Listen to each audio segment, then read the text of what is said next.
Bien.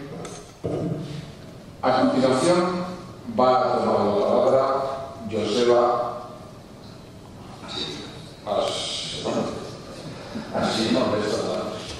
licenciado en Historia de Arte por la Universidad de Zaragoza y doctor en la misma especialidad por la Universidad de Navarra. Es miembro de la Plataforma en Defensa del Patrimonio Navarro, así como de otros agentes sociales como Navarra y Navarra. Como esta disertación va acompañada de una proyección, vamos a apagar las luces de la sala para que se vea bien la proyección. Nosotros también la retiramos de la mesa para no estorbar. Y a continuación, cuando haya terminado la disertación de la profesora Sion, habrá unos minutos también para puntualizaciones expresas sobre su ponencia. Y a continuación queda barra abierta para que se hable tanto de una como de otra y para que quien quiera documentar entonces pueda hacerlo. Muchas gracias. Bueno, pues nire eskerrak eman ditut eta batez ere eskertza berezi bat daukat plataformako kideei, eskertu nahi diet eta plataformako lagunei, esan nuke ez, eskertu behar dira azken finean lehen jardunaldi hauetan parte hartzen ustearekin konfiantza handia erakutsi dutelako eta are gehiago ikusita mahai honetan esan diren espezialista handia. Bien, hori esan da, bueno, voy a pasar al castellano. Pues, en primer lugar, claro, después ya preveíamos que después de haber asistido aquí a las disertaciones sobre los aspectos históricos, aspectos jurídicos y morales, pues podía quedar en el aire la pregunta de qué puede aportar aquí un historiador del arte, ¿no? Y cómo puede ayudar a dar un panorama más coherente de todo esto, ¿no? Al fin y al cabo, pues bueno, pues un especialista en patrimonio, y le ponéis todas las comillas que queráis a la palabra especialista. Y al final, después de darle muchas vueltas, pues pensamos que lo mejor podía ser pues simplemente poner cara a todo esto. Se han mencionado muchos bienes inmuebles, muchas obras, y bueno, pues a lo mejor lo mejor que podíamos hacer es intentar construir de una manera, pues no sé, pues estructurada, qué es este patrimonio que se está inmatriculando, ¿no? En qué consiste. Y bueno, pues yo a la hora de abordarlo, pues se puede abordar desde diferentes puntos de vista. Un punto de vista podría haber sido un criterio geográfico, por ejemplo, ir por comarcas, por merindades, a lo mejor, o incluso un criterio de tipo estilístico, ¿no? Y bueno, pues vamos a ver el románico, el gótico, el renacimiento, el barroco, el neoclásico, los estilos posteriores y demás, ¿no? Criterios de ubicación relativa, por ejemplo, pues bueno, las ciudades, el campo, los desolados, las ermitas, etcétera, ¿no? Al final he optado por un criterio mixto, hacerlo, no seguir uno solo, sino, bueno, pues seguirlos todos, de alguna manera, de manera entremezclada. Bien, y a partir de ahí, pues podríamos decir seguramente que la cúspide de esta pirámide patrimonial estaría formada evidentemente pues, por las catedrales, ¿no? Las dos catedrales de Navarra, la de Tudela, que veis ahí, impulsada por Sancho el Sabio en el siglo XII, tardorrománica, y la catedral gótica, que aunque estamos viendo aquí pues en su fachada neoclásica, incluso con rosarios tardobarrocos, pero bueno, pues que sabéis todos pues, que por dentro es una magnífica iglesia gótica, un referente en el gótico europeo y sobre todo cuando tomamos en consideración su magnífico claustro, que es el mejor probablemente en su género en toda Europa. Bien, además bueno, ahora si os vais no me enteraré, ¿no? Pero bueno, por lo menos las diapositivas se ven bien. Bueno, entonces quería decir que, no, por mí está bien, si queréis con las luces apagadas. Bien, decía que la Catedral de Pamplona, que entre otras cosas tiene un atributo, Santa María la Real, ¿no? de Pamplona, y ya ello en sí, si no fuera suficiente prueba, lo suficientemente clara, pues el hecho de las rentas reales con las que se paga, la iniciativa real que está detrás de la construcción de cada una de las fases de la Catedral de Pamplona, encima lleva ese marchamo de Santa María la Real. Encima sabemos que era, entre otras funciones, de las muchas funciones que desarrollaba la Catedral de Pamplona, era la de servir de panteón real y también de servir como sede, pues por ejemplo, para que se realizaran aquí las Cortes de Navarra e incluso las coronaciones. Es decir, que servía, desde un punto de vista general, a fines mucho más allá de los religiosos, sino, está claro, por ejemplo, motivos o finalidades políticas y de representación. Debajo de las catedrales, si bajamos un peldaño, un escalafón, pues nos encontraríamos con los grandes conjuntos parroquiales de toda Navarra, ¿no? Evidentemente no estoy siguiendo un criterio en este momento tipológico, ¿no? Porque son muy diferentes en el estilo, en el tiempo, etcétera, pero sí, por así decir, de función, ¿no? Serían los grandes conjuntos parroquiales, de los cuales, pues bueno, por ejemplo, estamos viendo este de San Fermín en Pamplona, podríamos hablar también del de San Nicolás y, por supuesto, de San Lorenzo, 3 de las 5 grandes parroquias del viejo Pamplona, ¿no? Y en concreto, pues he puesto esta foto de la capilla de San Fermín porque de vez en cuando me va a ayudar para ir deslizando también unas ideas paralelas, más allá de lo puramente patrimonial, ¿no? Y es, por ejemplo, recoger un dato, que es que en 1696, cuando se decide la construcción de la capilla de San Fermín, se decide en una sesión tumultuosa en el Ayuntamiento de Pamplona, y se decide en el Ayuntamiento impulsar esta construcción. Y para que os hagáis una idea hasta qué punto estas iglesias, estas parroquias, estas capillas eran del pueblo y se sentían como del pueblo, pues hay un dato muy claro, que es que se tuvieron, para poder afrontar los gastos de la construcción de la capilla de San Fermín, hubo que suspender durante 6 años las corridas de San Fermín. Imaginaros el esfuerzo económico que supuso para esto, independientemente de que además eran 3 regidores, los que en el lenguaje de la época equivalía a 3 concejales, los que llevaban el patronato de la capilla, etcétera, etcétera, etcétera. Bien, también podríamos mencionar otros conjuntos parroquiales como la iglesia de San Pedro, de Tafalla, tienen más o menos el mismo, no el mismo estilo, pero sí el mismo, por así decir, la misma categoría jurídica, o las parroquias de Estella, que también han sido inmatriculadas. Aquí, por ejemplo, estamos viendo la de San Pedro de la Rúa, y al respecto también hay una noticia curiosa que se recogió también en el libro de la plataforma Escándalo Monumental, y desde luego cuya lectura, como yo no participé, puedo decirlo tranquilamente, os recomiendo a todos. Y es el pleito sangriento, por así decir, de manera figurada, que hubo entre los feligreses, el pueblo, por así decir, y la familia de los mariscales, la familia navarra, que se enterraban en la iglesia de San Pedro de la Rúa, y que en un momento dado quisieron que se reconociese su posesión sobre la iglesia, ¿no? Hay un pleito que prácticamente ocupa todo el siglo XVI y en el cual al final la justicia dio la razón al pueblo, quitándosela a la poderosísima familia de los mariscales. Y nada más un dato, en todo este trasiego de pleitos a lo largo del siglo XVII, la iglesia está, la jerarquía eclesiástica de la diócesis está desaparecida. En ningún momento cuestionó o quiso mediar en esta discusión. Y lo digo porque al final las cosas terminan muchas veces como los vodevil, ¿no? Resulta que al final esta iglesia ha terminado inmatriculada también. De lo cual, pues no sé qué decía el pueblo y no sé lo que de la época y no sé tampoco lo que diría la familia de los mariscales, pero esta iglesia fue inmatriculada el día 17 de diciembre de 2004 en concreto.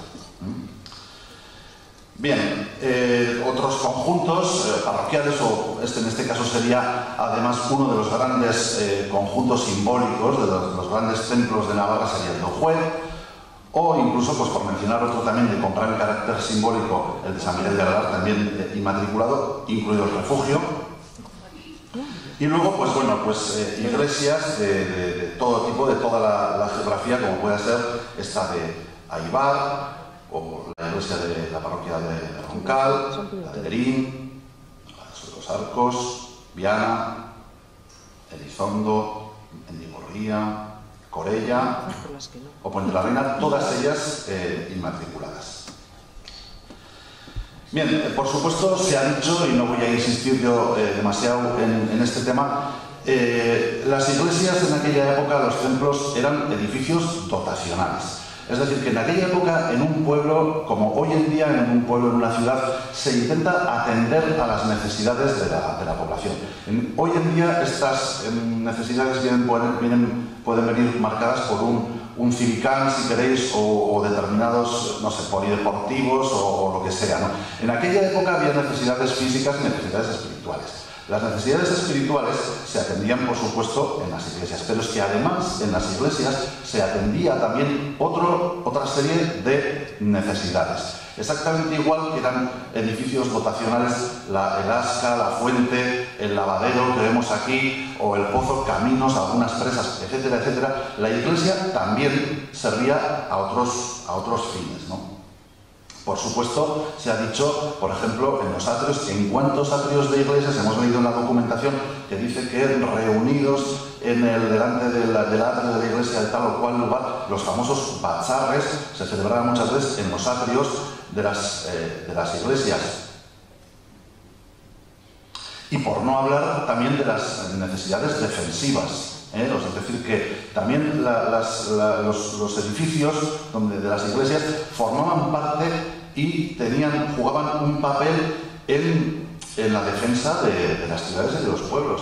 En muchas ocasiones, como en esta de Pamplona, por ejemplo, formaba parte de las defensas comunes de la ciudad. Y en esta reconstrucción famosa, que es lo más parecido que tenemos a una reconstrucción arqueológica de lo que podía ser la Pamplona medieval, veis cómo la iglesia de San Nicolás, por ejemplo, formaba parte de la defensa de este flanco bastante desprotegido que daba hacia la Taconera, lo que hoy en día es el Paseo Sarasatí, que en aquella época también formaba parte de la Taconera, con sus 4 torres, de las cuales hoy no queda más que una, muy reconstruida además, pero que formaba parte del sistema de defensa del portal de San Nicolás, que estaba en la embocadura de la actual calle San Miguel, y que por tanto, claro, tenemos que la iglesia de San Nicolás jugaba un papel en concreto en las defensas comunes de la ciudad. Y os podéis imaginar que los palacios privados y los edificios privados intentaban huir por completo de estos lugares que pudieran ser o tener un mayor nivel de exposición. Si veis el portal de la iglesia de San Lorenzo, ocurre lo mismo. Protegía desde la actual Taconera, desde ese frente que era el más desprotegido prácticamente del amurallamiento de Pamplona, protegía la entrada al portal de San Lorenzo y al portal de la Traición, que estaba inmediatamente, y tenía un carácter defensivo. Hoy en día en la iglesia de San Lorenzo no se aprecia esto porque ha sido muy restaurada, pero si vemos una fotografía, por ejemplo, de 1880, pues ya veis que aquella torre tronco piramidal que se representaba en la reconstrucción de abajo, pues está perfectamente reconocible. Una torre cuajada de saeteras y que estaba inmediata, además, al portal de San Lorenzo para su protección. Es decir, las iglesias, como edificios de piedra y además sostenidos y por iniciativa pública y además por bienes públicos, muchas veces reales, otras veces de los propios feligreses, formaban parte de las defensas comunes de la ciudad. En otras ocasiones también, por ejemplo, vemos como las iglesias encastilladas o iglesias fortificadas que se llaman también, pues hoy en día han conservado este tipo de defensa. Estamos viendo aquí el cerco de Artajona. En una vista de Google Earth podemos ver, a ver si veis el cursor, cómo tenía esta forma arriñonada el cerco de Artajona. En uno de sus extremos estaba el castillo, de los cuales las primeras trazas se han descubierto hace muy poco, lo que era la antigua nevera de Artajona, que ha resultado ser la base de un donjón, de una torre circular. seguramente con lo que se adivina un recinto cuadrado con todas las esquinas, es decir, una especie como de recinto de castillo, donde seguramente estaba pues, la guarnición, estaba, en fin, las autoridades, por así decir, civiles, pero es que luego, en el otro extremo, aquí en el centro mismo de esta planta arriñonada, está la iglesia del cerco, y donde, por cierto, aparte de la torre, que en sí misma ya es un elemento defensivo, pues toda la iglesia está concebida como una defensa. Aparte de que tenía puertas reforzadas con fletes de hierro, etcétera, claramente, con una intención claramente defensiva, toda la parte superior de la iglesia, lo que es el tejado, está rodeado por un paseo de ronda, un paseo que hoy en día tiene un antepecho, pero que seguramente en su momento encima de este antepecho había unos merlones, había almenas, el paseo de ronda, y luego lo que es propiamente el tejado, si no habéis tenido ocasión de subir, os lo recomiendo porque es una visita muy bonita. Veis que en vez de ser el típico tejado que desagua, de que echa el agua fuera, lo que hace es al revés, intentar recibirla. Hay unas cumbreras transitables, por lo cual estaba pensada para que los defensores corrieran de un lado a otro a defender las zonas, y luego los espacios intermedios están pensados no para desalojar agua, sino precisamente para recibirla. Luego, por estos sumideros pasaba, se perdía, salía del tejado por aquí y bajaba a través de este pilar que veis ahí, bajaba hasta un aljibe que está situado debajo de la iglesia. Es decir, toda la iglesia, más allá de la función religiosa, estaba pensada también con una finalidad militar, con una finalidad defensiva. Y además, me atrevería a decir que era el lugar donde la población, en este caso de Artajona, podía encontrar refugio. Y es perfectamente lógico pensar que algo que estaba sostenido por todo el pueblo, que todos lo habían pagado y lo mantenían, luego en un caso de peligro se podía convertir en su baluarte, ¿no? Como detalle, deciros que ese pilarcillo hueco que aparece ahí para recoger el agua y llevarla hasta el aljibe, aquí, exactamente, piezas iguales aparecieron en las excavaciones del castillo mayor de Estella, que luego lamentablemente las piedras se perdieron, pero exactamente iguales, lo cual quiere decir que hay un sistema muy parecido en los castillos reales que este de aquí, de la iglesia. Aquí vemos, por ejemplo, en Peña, otro caso claro, en un antiguo castillo real en Navarro, luego que pasó a manos privadas, pero en principio un castillo real, donde la iglesia abraza y de alguna manera protege la entrada. ¿Veis? Es una entrada, se llega a Peña por este camino y posteriormente, tras llegar a la base de la iglesia, hay una entrada en recodo. La entrada en recodo, en ángulo recto, es un recurso defensivo también de la época, probablemente de origen antiguo, y que los musulmanes utilizaron muchísimo. Y no solo eso, sino que además encima tiene un elemento tan poco cristiano, tan poco evangélico, como un matacán que está situado justamente en la vertical para el flanqueo vertical del muro, para sacudir una buena pedrada al que se acerca. Claro, es que está trascendiendo, por supuesto, el papel religioso de la propia iglesia. Es mucho más que un simple templo para rezar. Bien, el caso de la iglesia fortaleza de Ujue puede ser un caso donde ya vemos que como incluso podemos hablar de auténticas fortalezas, no ya de una iglesia reforzada, sino de auténticas fortalezas, como seguramente era también la iglesia de San Ferni, etcétera, etcétera. En otros casos, cuando las localidades son más pequeñas o no tienen unas defensas comunes, en realidad la iglesia podía convertirse en la única defensa prácticamente del lugar. Veis aquí, por ejemplo, la parroquia de Orasti, como tiene en este barrio, no sé si veis el cursor, ¿lo veis? Sí. Bueno, pues como había toda una hilera, una cornisa de matacanes que recorría todo el perímetro. Claro, la iglesia de Orasti, aunque hoy en día la vemos solamente se ve hasta los matacanes, le falta el parapeto y las almenas, pero era una fortaleza también.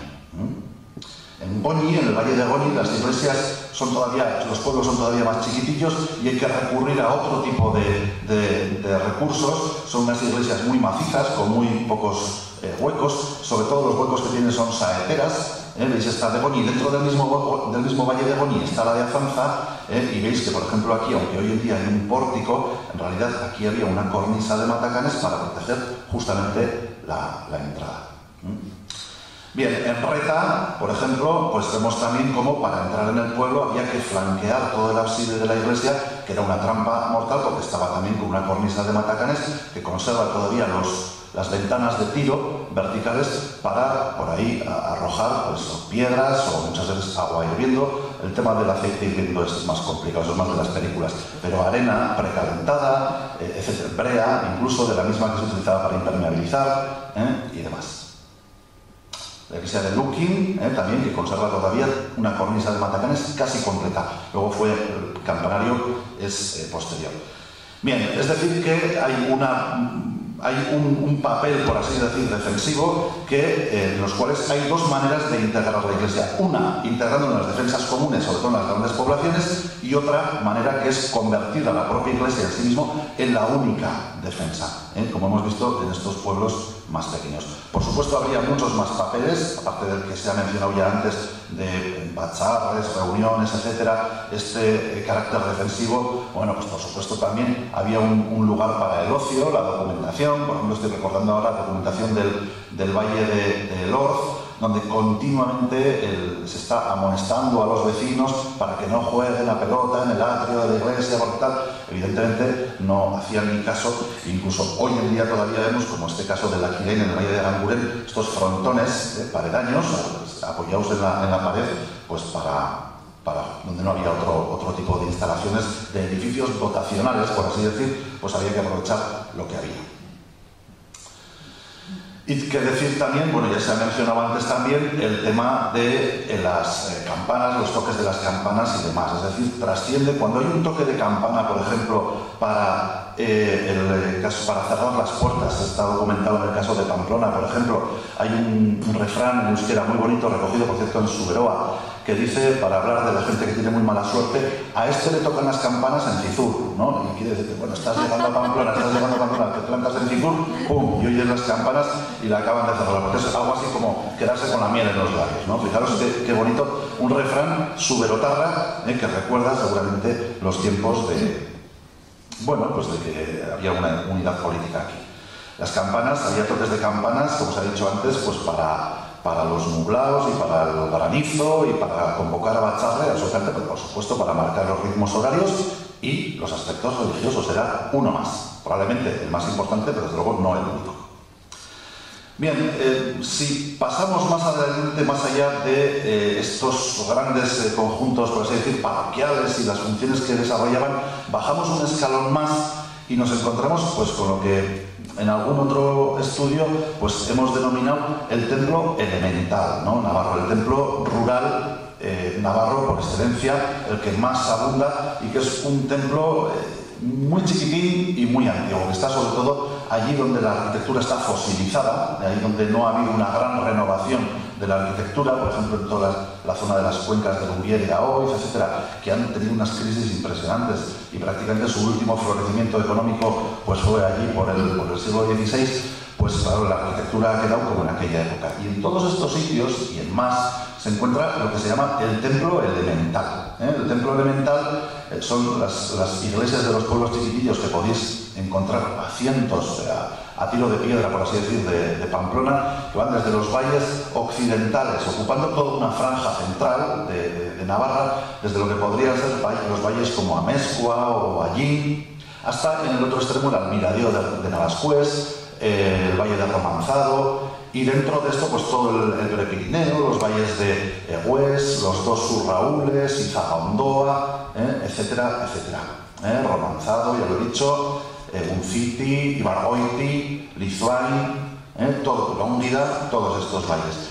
El templo en sí, casi siempre, casi todos, a no ser que haya habido una reconstrucción hace muy poco tiempo, es un templo como este que veis aquí, puede ser la base, este de Muniain, en el Valle de Arce. Son unos templos que están construidos con una sola nave, son de nave única. Normalmente a los pies, aquí estarían los pies de la iglesia y aquí la cabecera, a los pies de la iglesia, encima del primer tramo de la nave, está la torre. La entrada suele estar situada en el lado de la epístola, es decir, aquí exactamente, en el lado de la epístola, para aprovechar el lado más favorable. A este lado, en este caso concreto, se ha abierto una sacristía, pero bueno, pues seguro más tarde, y la mayor parte de las ventanas se abren en estos frentes favorables. La cabecera, una cuestión de facilidad a la hora de construir, suele ser recta, aunque a veces también puede ser semicircular, sobre todo en el románico, o incluso poligonal. Todos estos templos arrancan aproximadamente del año 1200, ahí suele andar la cosa, pertenecen a un momento de transición entre el románico y el gótico. Muchos de ellos se califican como de transición, ¿no? Porque tienen elementos de un estilo y de otro, y se construyeron con muy poca diferencia de tiempo.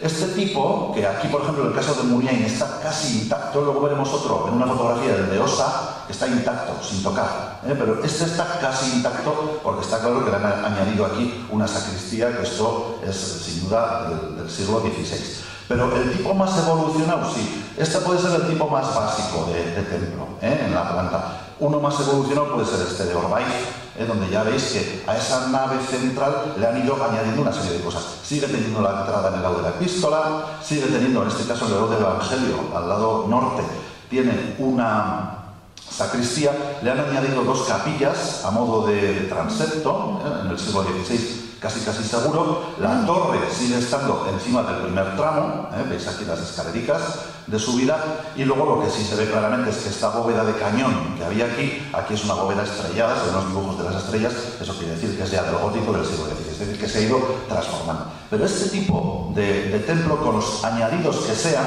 se ve por ejemplo también aquí que el templo de Orbaiz tenía un pórtico ligero para proteger la entrada. Aquí veis el pilar para proteger esta entrada, para hacer un pequeño porche. Este tipo de templo lo vais a ver en cualquiera en el primer estadio, en el último estadio o en el estadio intermedio que queréis, lo vais a ver repetido 1000 veces en Navarra. Vamos a ver algunos ejemplos, ¿no? Por ejemplo, este de Aranguren, ¿veis? Aquí está la cabecera recta, aquí está la torre encima del primer tramo de la nave, en el lado de la epístola, que siempre mirando al altar es de la derecha, es siempre el favorable porque da al sur, porque siempre las cabeceras miran a Jerusalén, luego los pies de la iglesia están a occidente, y este sería el lado sur, siempre protegiendo un pórtico ligero, en este caso es un pórtico de obra, y esto correspondería a la sacristía. En Zubielki, en la otra punta de Navarra, pues muy parecido también. En el primer tramo la torre, aquí el pórtico ligero, la entrada por el lado favorable, la cabecera aquí no se ve porque hay una casa adosada, probablemente es poligonal. Vallariain, aquí incluso se ve el añadido del pórtico, esto sería la parte, por así decir, del ábside, pero como el ábside semicircular poligonal suponía una mayor dificultad técnica, normalmente lo que hacían era una cabecera recta. Vallariain. En la raya y en este otro desagüés pasa una cosa diferente, ¿no? Que es que están muy cerca de Gazolas, y Gazolas, como sabéis, es un pórtico románico fabuloso. Claro, el taller de Gazolas seguramente tuvo una serie de secuelas alrededor, y por eso la raya está cerquita de Gazolas, y Sagüés también tienen estos pórticos que, sin llegar a la categoría de Gazolas, pero son también importantes. Y veis que repite el mismo esquema una y otra vez.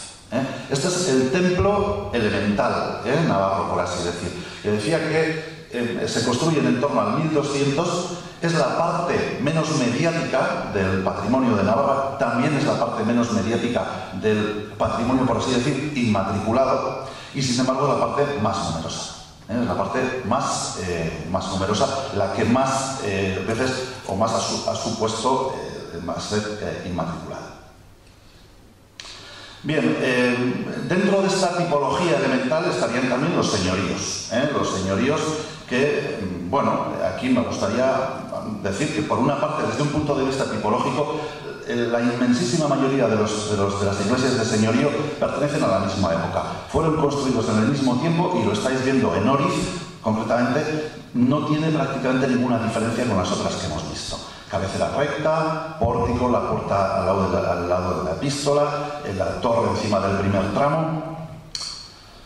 Y curiosamente nos encontramos con que ninguno de estos ha sido inmatriculado. Es una cosa realmente sorprendente, ¿no? Yo el primer día se lo pregunté al ponente y, bueno, pues parece que no está muy claro, ¿no? Puede ser que aquí podemos hablar de cualquier tipo de razones, lo que vosotros queréis, porque es especulativo. Pero, por ejemplo, una razón pues podría ser que el diocesano ha pensado que, bueno, que aquí, al haber un señor, al haber un un dueño, por así decirlo, un titular con nombre y apellidos, pues bueno, es más propietario que cuando la Iglesia pertenece a una colectividad. Eso, de una manera más prosaica, diríamos que bueno, que oye, esto es de este señor, mientras que al final lo que es de todos, pues bueno, parece como que es de ninguno y puede incluso ser, puede ser inmatriculado, ¿no?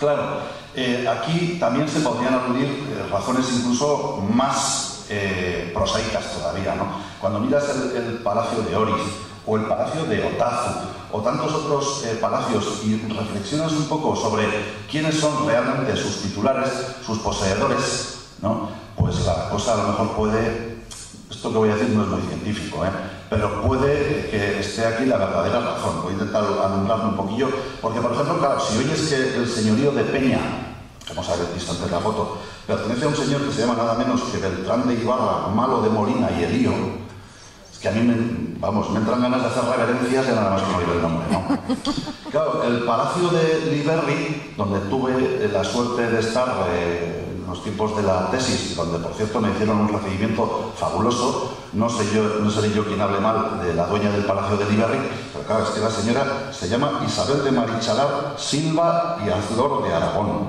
Es hija primogénita del duque de Miranda, nieta de los duques de Villahermosa y nieta, por otro lado, de los marqueses de Santa Cruz. Claro, esta señora tiene que estar muy bien relacionada. A mí, por lo menos, al respecto no me cabe ninguna duda. Y bueno, sabéis, muy cerca de aquí, también el señorío de Elío pertenece a Fabiola de Mora de Aragón, Fabiola de Bélgica. Como sabéis, es dueña de Elío porque su tatarabuelo, en concreto era Fausto de Elío, dueño del Palacio de Elío, y séptimo marqués de Besoya, que es otro señorío, en este caso del Valle de Izagondua, que tampoco ha sido inmatriculado, ¿no? Y por cierto, es el único señorío prácticamente, junto con el de Otazu, donde en el transcurso de la tesis no me dejaron entrar. En este caso en concreto tuve que escribir a la reina Fabiola y me imagino que estará ya para contestar, porque han pasado 9 años y todavía no me ha dicho nada. Bueno, en resumidas cuentas, con todo esto lo que quiero decir es que probablemente cuando vemos, y ahora vamos a ver un mapa y unas inmatriculaciones y todas en el mapa, probablemente no debemos pensar que aquí ha habido cosas que se hayan dejado azar. Yo por lo menos no lo creo. Yo creo que detrás de la política de inmatriculaciones hay toda una filosofía, hay toda una reflexión, una política perfectamente estructurada. Señorío de Otazu. Y luego, pues aquí en este mapa, no sé si lo veis bien, sí, ¿no? de Google Earth, veis aquí la Sierra de Gongola, esta es la columna vertebral de la Sierra de Gongola. A los dos lados están pueblos y señoríos, se ve Zubasti, Zuza, bueno, os estáis viendo, ¿verdad? En el centro mismo está el señorío de Ayán. Si marcamos, es un ejercicio tan fácil como decir, oye, voy a poner un circulito alrededor de los templos que sí han sido inmatriculados. Y son estos, en concreto son Ardanaz, en Izagondua, Aos, Meoz, Murillo y Larrámez. Ahora vamos a poner un circulito alrededor de los que no han sido inmatriculados, ¿no? Y son Liberri, Zuasti de Lóngrida, Zuza, Beroiz y Ayán. Todos ellos señoríos. Y claro, alguno estará pensando en decir, oye, que te has dejado Villanueva de Lóngrida. Sí, Villanueva de Lóngrida e Iriso. En concreto, Iriso es un caserío, está arruinado y ahora estoy hablando de memoria, pero creo que ni siquiera tiene capilla. Villanueva de Lóngrida sí, es un pueblo y en concreto, pues en principio puede sorprender que no fuera inmatriculado. ¿Por qué no fue inmatriculado? Pues muy sencillo, porque en plena campaña de inmatriculaciones, en concreto en el año 2003, se vino abajo. Se vino abajo, esto está sacado en marzo del año 2003, en concreto al día siguiente de que se hubiese caído la iglesia. Veis aquí todavía está todo el mobiliario, etcétera, del templo. Y claro, pues inmatricular una ruina que al fin y al cabo, pues oye, te cuesta 25 euros, pues mira, para eso como que no merecía. A este tipo de templo elemental en Navarro cabe también adscribir otro ejemplo gráfico. Voy a poner en este caso del Valle del Orz. Tengo el dibujito hecho porque fue el primer trabajo que hice cuando terminé la carrera, un inventario del valle. Y aquí veis Noain, la distribución del Valle del Orz. con Noain en un extremo, y aquí, todo a lo largo de la sierra de Tajonar, veis ahí Zulueta, Elorz, Andicain. En el otro extremo, en la sierra de Alaiz, siguiendo el camino de Santiago, están Yarnoz, Otano, Ezperun y Gerendiain. Y en el centro del valle están Imarcoin, Torres, Zabalegui y el Palacio de Oriz. Bien, estos son los inmatriculados. Estos otros, Andricain, es un caserío que está en ruinas y no tiene iglesia, y luego, pues evidentemente están Oriz, que es un señorío, y Gerendiain, que también fue lugar de señorío. Por lo tanto, vamos, yo creo que aquí, como mínimo, hay una intencionalidad que no está al azar. ¿Cuáles son las razones, cuáles son las justificaciones?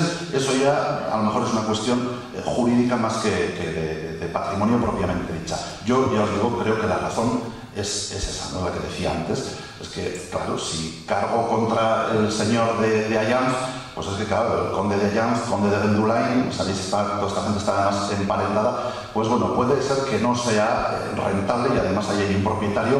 Claro, cuando un templo pertenece a un pueblo y lo mantiene el pueblo entero y lo mantiene el ayuntamiento y lo mantiene, pues eso, lo que decía antes, es como si lo que es de todos al final no fuera de nadie.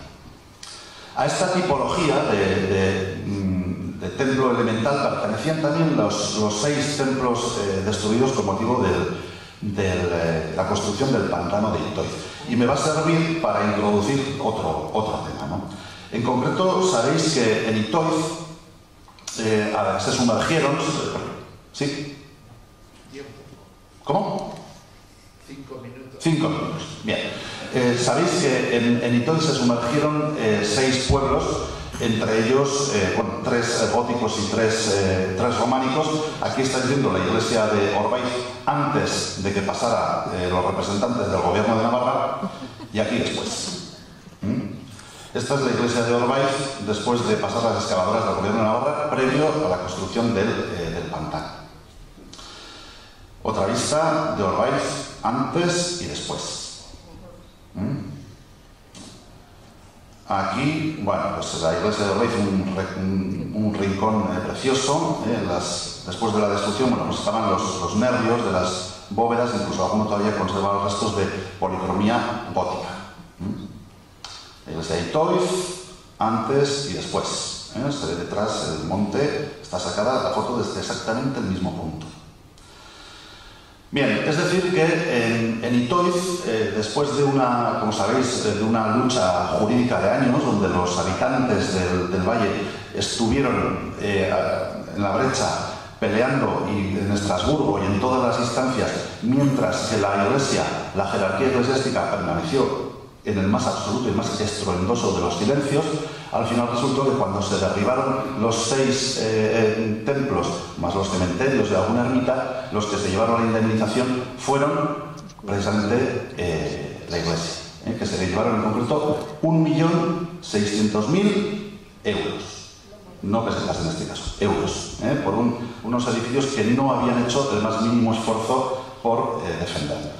Bueno, si seguimos, hacemos un breve recorrido por otro tipo de edificios, bueno, de esta Navarra de las ruinas, ¿no? Porque aquí cabría preguntarse, y yo por lo menos me pregunto, bueno, ¿dónde está aquí la responsabilidad? Es decir, que desde la Iglesia resulta que se inmatriculan unos bienes que no les pertenecen.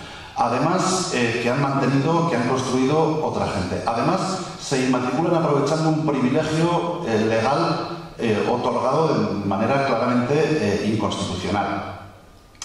Además, nos encontramos con que se puede hacer sin exposición pública.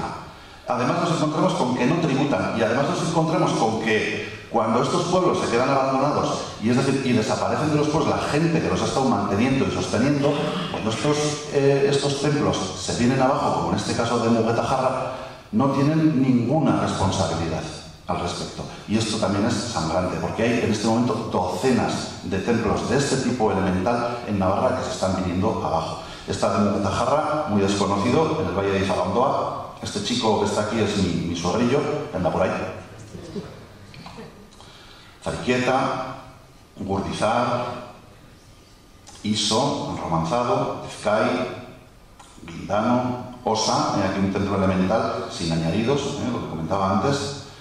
Iso, otra vista más cerca de la iglesia, Murpegui, etcétera, ¿no? Es decir, que ahí entraría otro tema que es el de, bueno, pues el de la propiedad es mía, no es mía, y dónde está mi responsabilidad en su conservación. Ya veis que los privilegios los tienen por todas partes. Los edificios, incluso cuando llega a tiempo la restauración, se hace con cargo a las arcas públicas. Bajando rápidamente un escalón más, pues nos encontraríamos con las ermitas también, las ermitas de Navarra, que han sido inmatriculadas el número de 191.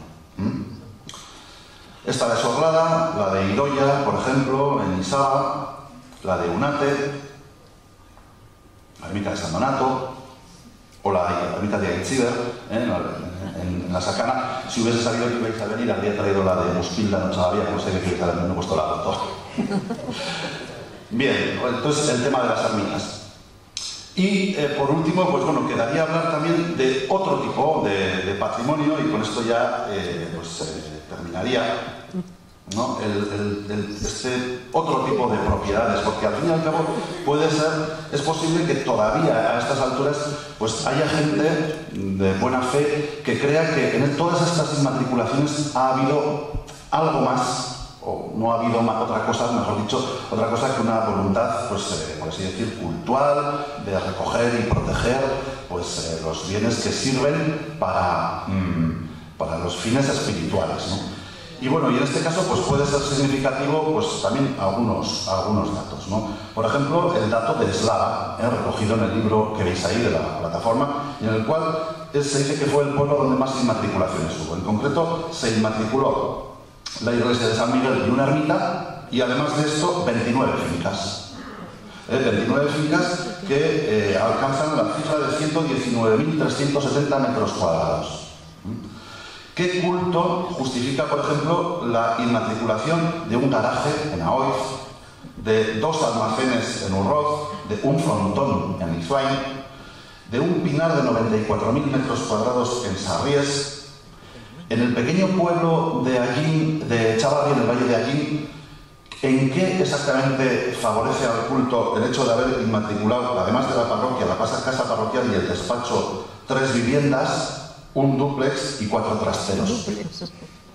O por ejemplo, en Estella, otro dúplex, además de las casas parroquiales. En Azagra, además de la parroquia y 2 ermitas, se inmatriculó también un almacén en el casco urbano, un pinar, una viña, 2 terrenos de regadío y 2 locales comerciales de planta baja en el casco urbano. En Zúñiga, 8 fincas de concentración parcelaria, una huerta, aparte de la parroquia, y 3 ermitas. Y en Huarte de Araquil, aparte de la parroquia y 5 ermitas, se inmatricularon también 7 fincas. Es decir, y volviendo al inicio, desde los que me conocéis sabéis que me gustan mucho las estructuras circulares, pues bueno, tendríamos que concluir que al final, y en lo que a las inmatriculaciones se refiere, hemos hablado aquí desde criterios históricos, jurídicos, morales y ahora pues patrimoniales, si queréis, ¿no? Y sin embargo, pues yo voy a terminar con un ejemplo, no me atrevo a llamarlo parábola porque queda como muy evangélico, que os propongo que vosotros mismos pues hagáis el ejercicio de situaros en esta tesitura, ¿no? Imaginaros que sois el ayuntamiento, un ayuntamiento de cualquier lugar de Navarra, y que en una sesión del ayuntamiento, como se decidió en 1696 la construcción de la Basílica de San Fermín en San Lorenzo, se decide la construcción de una pista de patinaje. Y entonces, pues bueno, lo primero que se hace es consultar, por supuesto, con la Federación de Patinaje, y se consultan las medidas, el calendario de competiciones, por supuesto se acepta el calendario de competiciones, los requisitos técnicos que tiene que tener la pista, etcétera, etcétera, ¿no? Toda la normativa que impone la Federación de Patinaje. Acto seguido, el ayuntamiento dispone del terreno para la construcción, los materiales. Acto seguido, nombra al portero, al encargado del mantenimiento y hasta un gerente. Y entonces la pregunta es, ¿a quién pertenece la pista de patinaje? Imaginaros, por ejemplo, que en un momento dado, pues se decide desde el ayuntamiento, decidimos todos poner el escudo de la villa en la puerta de la pista de patinaje. Y además decidimos que vamos a hacer aquí también conciertos y exposiciones. Y de repente imaginaros que viene un señor de la Federación y nos dice que nos va a cobrar por poner eso. Pues probablemente le mandaríamos a paseo. Y resulta que como el presidente del gobierno de España es patinador, decide hacer una ley que les favorece descaradamente y que favorece en concreto a la Federación de Patinaje y les permite inmatricular todas las pistas de patinaje. Pues seguramente nosotros como ayuntamiento pues montaríamos en cólera, nos asociaríamos y nos juntaríamos y pondríamos una denuncia, ¿no? Bueno, pues precisamente en esas estamos desde la plataforma y en esas también esperamos que estéis vosotros junto a nosotros. Nada más, que ricasco.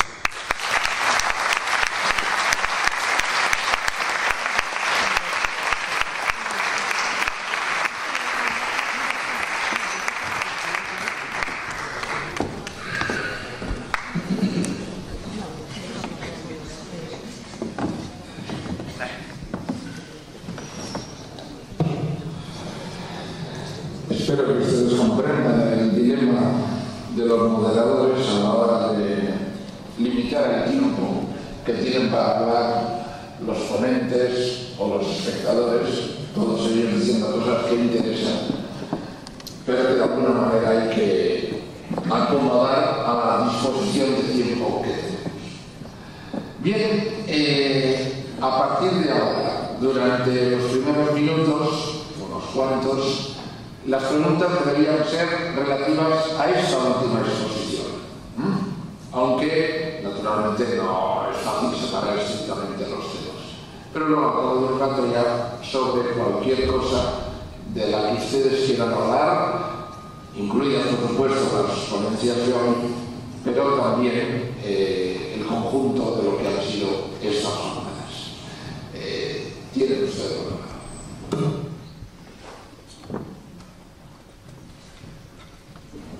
Ahora no sé de qué desnudas son de repente. Aquí en la primera fila. Aquí. Primera fila, Juan.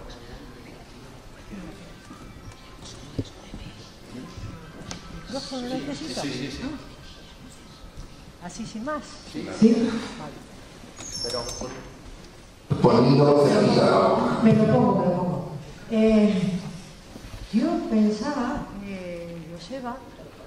que Joseba nos iba a hablar, aparte que bueno, ha sido súper interesante, palabra de honor, pero ¿qué pasa con todo lo que hay en el interior? Tú cuando vendes un piso, habitualmente lo vendes, si acuerdas, amueblado, pues bien, y si no, pero normalmente va vacío. Aquí por lo visto se pasa con todo, ¿no? ¿Esa es la idea o cómo? Vale, gracias. me encanta que me hagas esta pregunta. ¡Qué bien!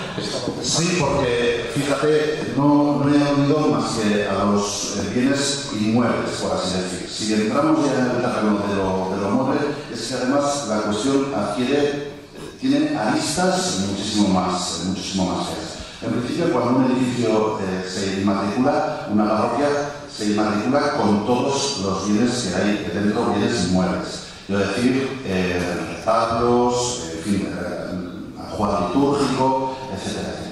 Y además con el agravante, desde el punto de vista, porque además, el hecho de que ahora inmatriculen la iglesia de tu pueblo, a ti tú puedes pensar y decir, bueno, a mí que más me da quien sea dueño de esto, si la iglesia no se la va a llevar.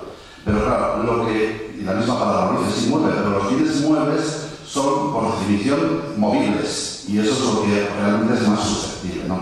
Hay montones de casos. Durante mucho tiempo, antes de que esta controversia saltara a la luz, ha habido mucha movilidad en cuanto a juego litúrgico. Yo estoy recordando ahora, por ejemplo, el retablo que está en la parroquia de San Miguel. Antes estaba, si me equivoco, en la catedral. Pero ese retablo no es de la catedral. Estoy hablando de memoria, pero creo que es de un pueblo de Valle de Trauz. Pero es que, por ejemplo, en el retablo de Ócano está en Allende. O sea que desde el Valle de Algo y ahora está al lado de Estella. Siempre ha habido una movilidad muy grande.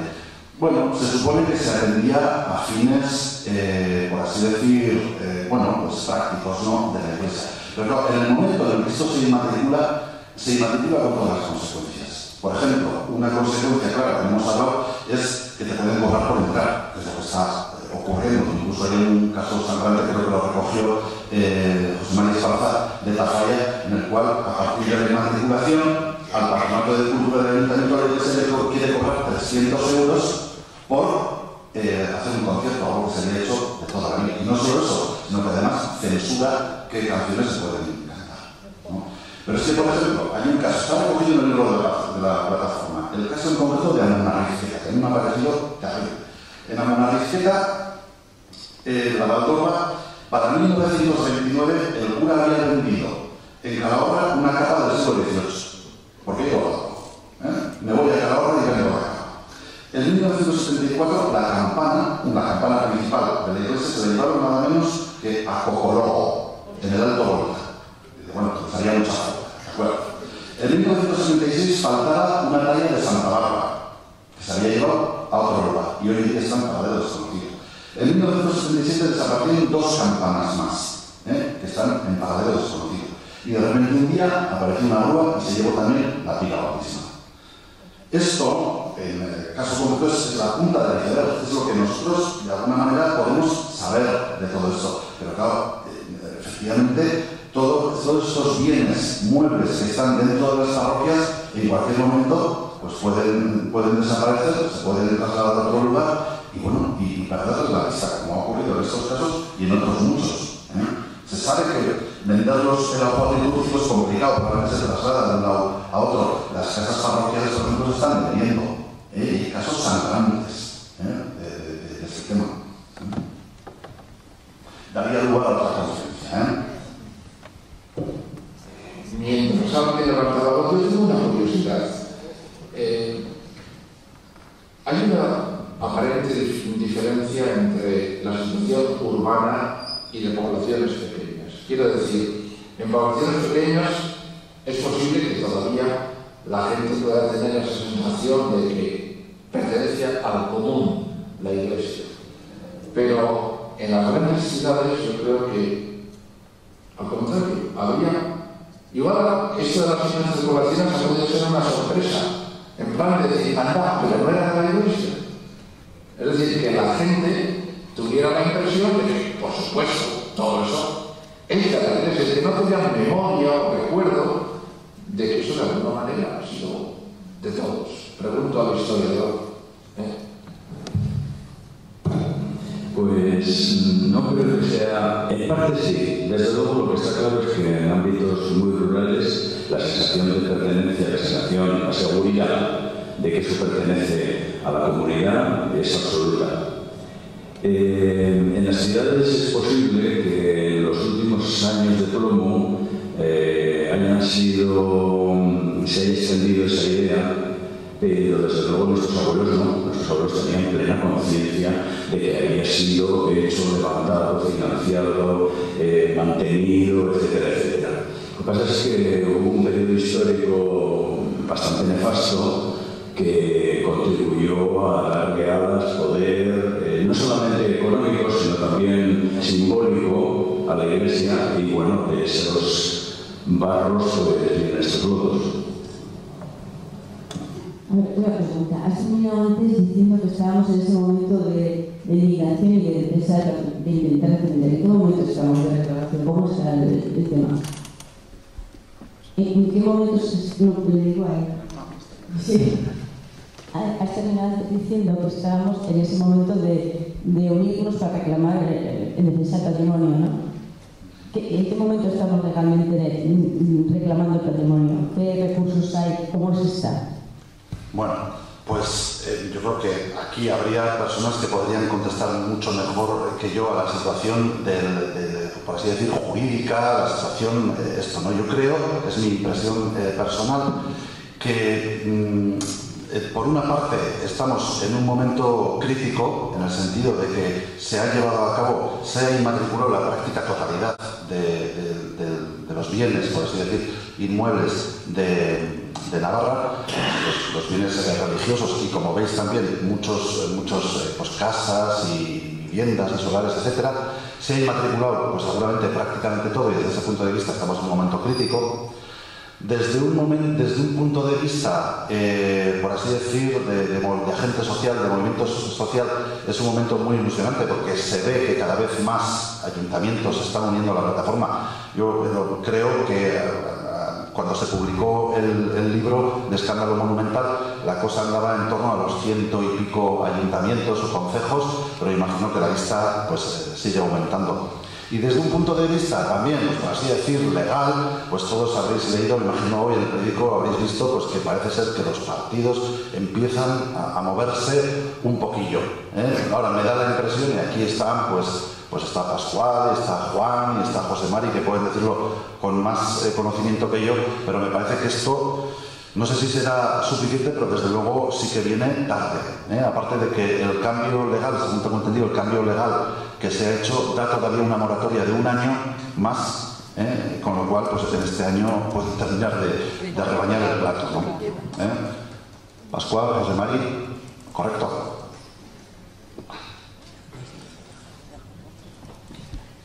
Bueno, es el primer día que vengo, entonces no sé si es la pregunta para vosotros. Entonces hemos estado todos muy tranquilos y muy dormidos hasta que se ha abierto el melón de esto. Una vez oí que el tema es tan especial, que puede ser que una iglesia, si se adelanta el ayuntamiento, la matricule o la inmatricule, y si se adelanta el obispo, la inmatricule. O sea, que es posible que el primero que se adelanta tiene derecho a inmatricularla. Bueno, tanto como derecho no diría yo. Lo que sucede es que la ley, que es una ley de dudosa constitucionalidad, pero la ley permite efectivamente al primero que llega con la autoridad y alevosía hacerlo, y así lo hizo. Solo que en el caso del pueblo tendría que presentar unos títulos que al diocesano no se le exigen, que es la gran diferencia, que el ayuntamiento sí tendría, al parecer, que demostrar que es suya, mientras que el diocesano actúa como funcionario público y... Bueno, al respecto, también yo lo que he oído a los miembros de la plataforma y sobre todo a las letradas, a Carmen Chur y Isabel, es que, aparte de que el término creo que es carrera de pillos, ¿no?, de a ver quién va primero a inmatricular, aparte de esto, claro, al conceder ese derecho a la Iglesia se está equiparando a los miembros de la diócesis con funcionarios. Y esto es claramente inconstitucional porque no se puede equiparar. El Estado español es constitucionalmente aconfesional.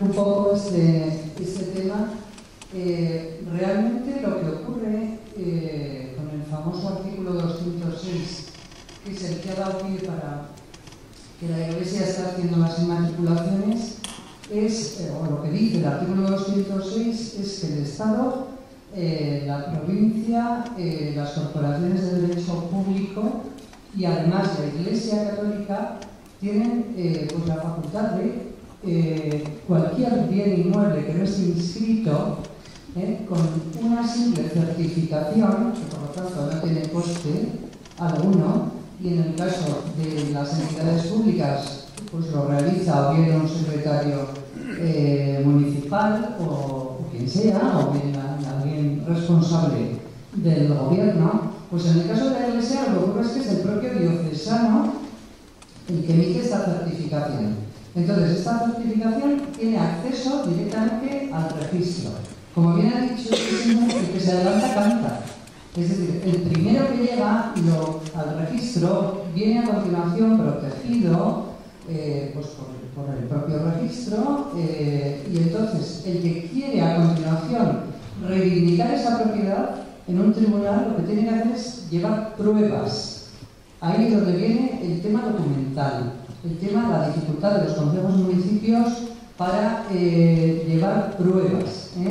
Como hemos dicho, muchas cosas estas eran bienes de dominio público, que en principio eran bienes que jamás habían tenido acceso al registro porque por su propio uso y por su propia característica, incluso porque la ley así lo dice, eran indescriptibles, es decir, no había ninguna necesidad de inmatricular o buscar la protección del registro, porque aunque alguien las utilizara muchísimo tiempo, como dijo el otro día Alejandro Torres, aunque alguien pise durante muchos años una carretera, nunca podrá acceder a la propiedad de esa carretera. Por eso estaba todo prácticamente sin inmatricular. Y todos estos bienes que no han tenido acceso al registro, que nadie se había preocupado por ellos, porque era público y notorio, que eran de todos, es precisamente lo que está, o lo que ha hecho en el caso de Navarra, pues tan a la chita, callando y de una manera tan numerosa la Iglesia en pueblos pequeñitos, donde los concejos tienen otras preocupaciones igual más importantes o otras prioridades, etc. Y este es el desastre y es a la situación a la que hemos llegado. Yo quiero añadir que desde el punto de vista legal, bueno, pues el mal está hecho, aquí en Navarra el mal está hecho.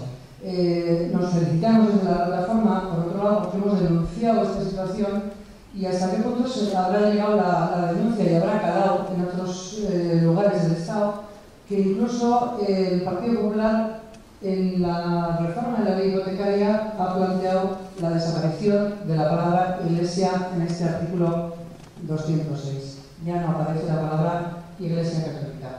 Hace escasamente, pues, no sé si 3 o 4 semanas, así ya presentó el proyecto de ley. Eso es lo que quería apuntar. Detrás.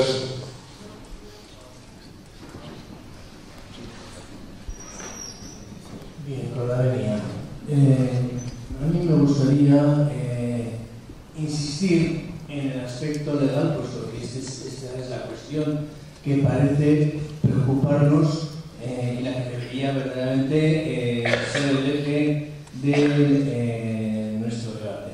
Yo creo que la legalidad no nace, bueno, primero Isabel, si no estás de acuerdo, no nace con el registro. Ha existido una legalidad anteriormente y está recogida documentalmente, Y eso por encima de las pretensiones que puedan tener instituciones que no son el Estado ni han sido entidades de carácter público, entre otras cosas, entre otras realidades como es la Iglesia. ¿Qué es la Iglesia? Es que el derecho canónico, algunos hablan del derecho canónico.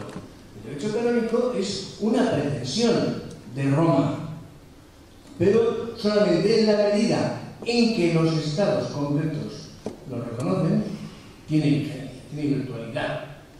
Pero cuando los estados lo tienen fuera, Inglaterra con Enrique VIII y tantos otros, pues fuera. Y aquí en Navarra se establece ya como legalidad, ya desde la época de Carlos III, se declara, señores míos, el derecho navarro está por encima de cualquier otro derecho, el común, que es el romano, o el canónico. Y de hecho, y esto es lo olvido ya a la cuestión de la legalidad, quiero deciros que todo esto está recogido, o sea que hay infinidad de documentos que desde luego, llevados a un juez, si no fueran prevaricadores, que es que verdaderamente yo creo que lo son, porque esta situación tan confusa de la legalidad eclesiástica que hay en el Estado español no sucede, bueno, quizá en Italia y en Grecia, pero desde luego no sucede en Europa. Y no es que vaya a poner como modelo ahora Fernández que dice esto es del Estado, poder haber dicho esto es público y entonces podría haber sido del ayuntamiento. Bueno, pues lo cierto es que está así de documentación en la que se establece notarialmente, con documentos que si se refieren a de unas épocas en que tienen fuerza de ley actualmente, porque si se lleva se trae a un juzgado, se trae un señor particular un documento que dice que su antepasado tal era el dueño de tal pieza o lo que sea, tiene fuerza de ley, pues lo mismo pasa con el caso de los ayuntamientos. Y es que esto figura así en la mayor parte de los casos de los llamados bienes eclesiásticos, que dicen, somos nosotros los patronos. Y el obispo, en ningún caso, yo creo, y quizá en esto difiero del planteamiento que ha hecho el ponente Madariaga, el obispo no es verdaderamente en ningún caso el que nombra, no estoy de acuerdo que sea el que nombra, sino el que dice que el nombramiento que se ha hecho, por ejemplo, de tal cura es correcto o no es correcto, o el nombramiento que se ha hecho de tal capellán es correcto o no es correcto, es como una especie de juez, actúa en su condición de juez eclesiástico. El obispo nunca es propietario de esto, ni nunca interviene. Quienes intervienen a la hora de decidir sobre esto, por supuesto, quienes pagan es el pueblo. Paga o con dinero, o con trabajo, o con recursos que tiene el propio pueblo para arreglar la iglesia. Continuamente. Igual que para arreglar la carnicería del pueblo, por ejemplo, o cualquier otra cosa, el ayuntamiento. Esto es un hecho generalizado. Y está recogido así, hasta machacar en la documentación. Usted va a creer que le tengo manía. Pero, por favor, vaya terminando porque su caso ha quedado muy claro. Nos lo ha explicado muy bien. Insisto, pues, en esta cuestión. Insisto en esta cuestión. Están esos documentos. No es tan difícil probar la realidad de este derecho de los pueblos. No es tan difícil. Lo que le falta es ir al archivo general y de acuerdo. Bueno, por alusiones y con respecto a ese punto concreto, el nombramiento eclesiástico lo hace el obispo. Lo que sucede es que el obispo nombra efectivamente a quien ya ha propuesto el patrono, que en todos los casos, sin excepción, va a nombrar a quien ya ha propuesto el patrono. Y el patrono puede ser la villa, puede ser el señor, o puede que sea. En cualquier caso, me gustaría comentar algo que no sé si ha sido suficientemente recibido, pero que ha planteado yo sobre, que me parece que lo ha planteado muy bien, es el carácter estratégico del movimiento de la Iglesia a la hora de matricular. No parece casual que determinados bienes se hayan inmatriculado y otros no.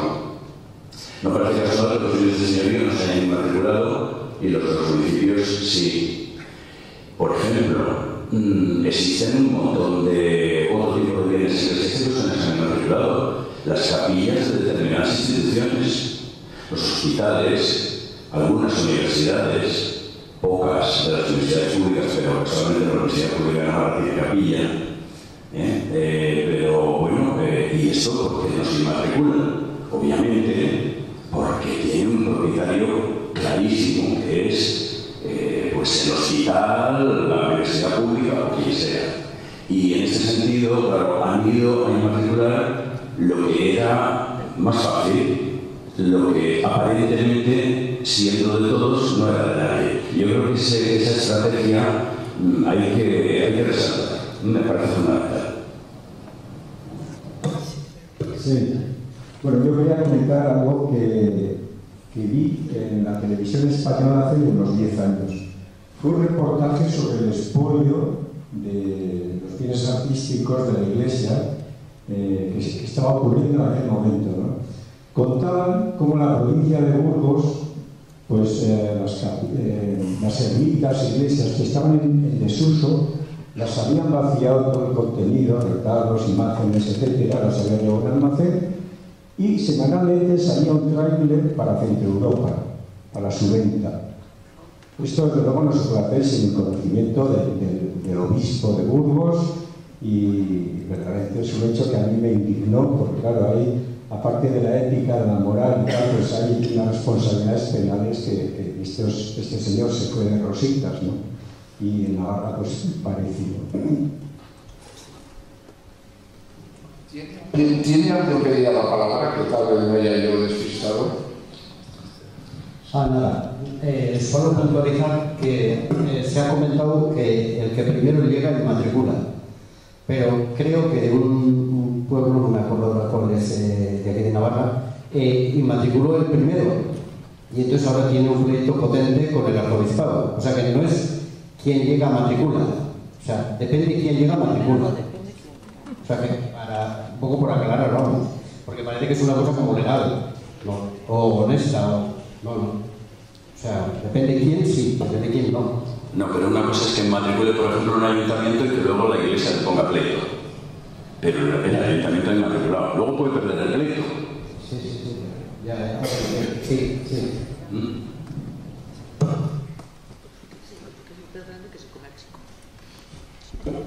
Queda con la palabra que decía, que no haya sido concedida.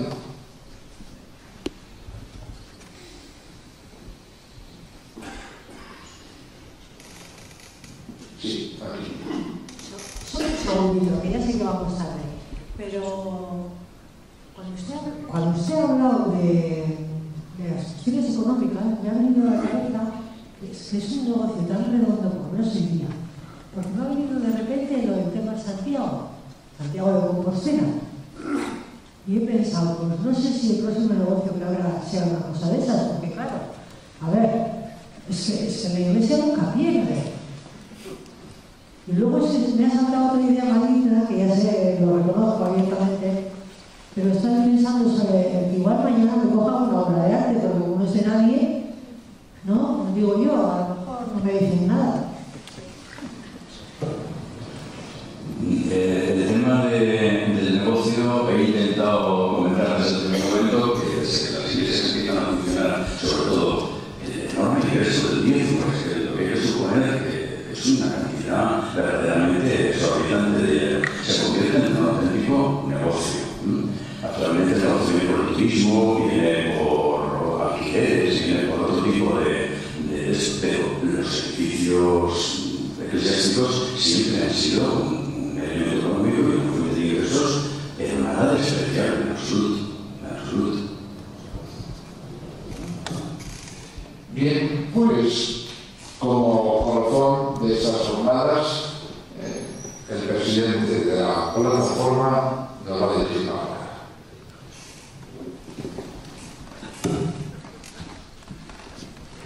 Oye, encantado. Sois más buenos. Yo pensaba que iba a haber un poco de jaleído, casi me faltaría la mano y dices, ¿qué decís? ¿Qué exageraciones decís? Yo he venido a alguien así, con este rumbo. Sí, no he venido nada. Y me extraña. O sea que es una próximo día. O sea que no hay más. Yo os dije el otro día, y lo repito, que quizás las próximas jornadas las hagamos en la iglesia de la capital. En el pueblo, en Cadore. En una iglesia. ¿Por qué no? Ya serán nuestras. Conste que yo soy un hombre que ha tenido mucha fe y que ha tenido la conversión de las gentes. Pero yo no creo. Si esto no se da para atrás en esta iglesia, yo no creo lo que se llama conversión. Más claro no podemos decir. Más alto quizás sí. Con más seguridad también. Pero con más razón no. En fin, amigos, ni me enfado ni nada, al revés, estoy encantado, estamos encantados de que hayáis venido a nosotros a escuchar, a participar. Y ojalá hubiera habido un poco de jaleído. Otra vez. Gracias también, sobre todo, a los ponentes que han hecho de maravilla, ¿o no?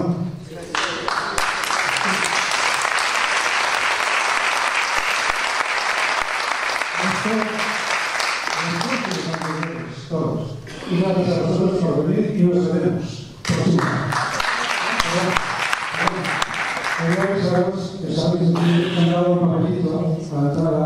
Si alguien quiere recibir nuestras comunicaciones, que escriban y nosotros mandaremos a todos los que queráis, mandaremos información de todo lo que hacemos. Y más. Somos pocos. Y no es que nos cansemos, pero... No nos cansamos, no. Pero estaría bien tener más compañeros, más compañeras. Que alguien se anime. Tenemos la puerta abierta. Queremos ser más, porque de esto hay mucho para hacer. Tenemos mucho territorio por dominar. Cualquiera que queráis, bienvenidos. Nada más.